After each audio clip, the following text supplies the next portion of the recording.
এই দিনু, দিনু, কেন? আরে টিভিটা খুলে দে তো, খবরটা শুনবো। আচ্ছা দিচ্ছি। আর শোন, ভলিউমটা একটু বাড়িয়ে দিস কিন্তু। আচ্ছা।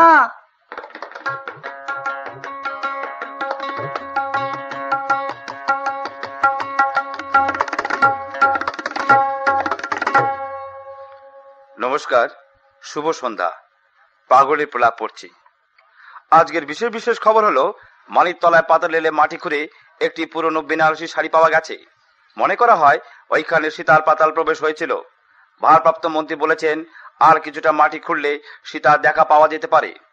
কারো কারো ধারণা কয়টি কোদালে কোপ সীতার গায়ে গিয়ে পড়েছে। কলকাতার বিভিন্ন অঞ্চল জলমগ্ন হয়ে যাবার ফলে কিছু নৌকার ব্যবস্থা করা হয়েছে। যতদিন বাজারে নৌকার প্রচলন না হয় ততদিন জনসাধারণের কাছে অনুরোধ, তারা যেন সাঁতার দিয়ে কাজটি সম্পন্ন করেন। সাঁতারুদের জন্য রিটার্ন গামছার ব্যবস্থা করা হয়েছে। ওই গামছা ন্যায্য মূল্যে দোকানে কিনতে পাওয়া যাবে। মেয়েদের জন্য কোনো ব্যবস্থা প্রকাশ হয়নি। আজ গ্রে স্ট্রিটের মোড়ে একটি 24 বছরের যুবক কিছু পরিমাণ খাঁটি দুধ খেয়ে লিভার বাস্ট হয়ে মারা যায়। পুলিশ গোয়ালাকে গ্রেপ্তার করে গরুটিকে খোঁজা হচ্ছে।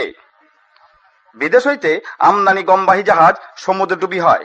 জাহাজটিকে কোন রকম ভাবে উদ্ধার করা হয়েছে। গম তল্লাশি এখনো চলছে। এবার স্কুল ফাইনাল পরীক্ষা কোনো স্কুল কলেজে হবে না। ব্রিগেড প্যারেড গ্রাউন্ডে বন্দোবস্ত করা হয়েছে।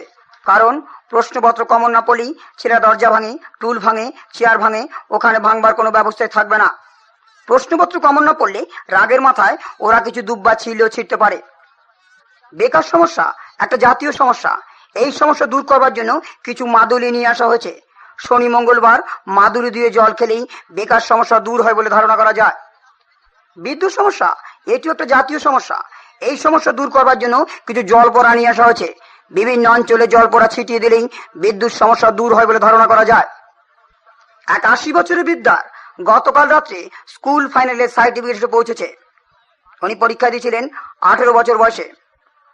007 দল বলেছেন শিশুদের মধ্যে এখনো বিপ্লব ঘুমিয়ে আছে। কুম্ভকর্ণের দল বলেছেন অগ কাঁচা ঘুম ভাঙাইস না, তাতে বিপ্লবের ক্ষতি হইতে পারে। গতকাল রাতে কেয়ারলেস ব্যাংকে 10 লাখ টাকা ডাকাতি হয়।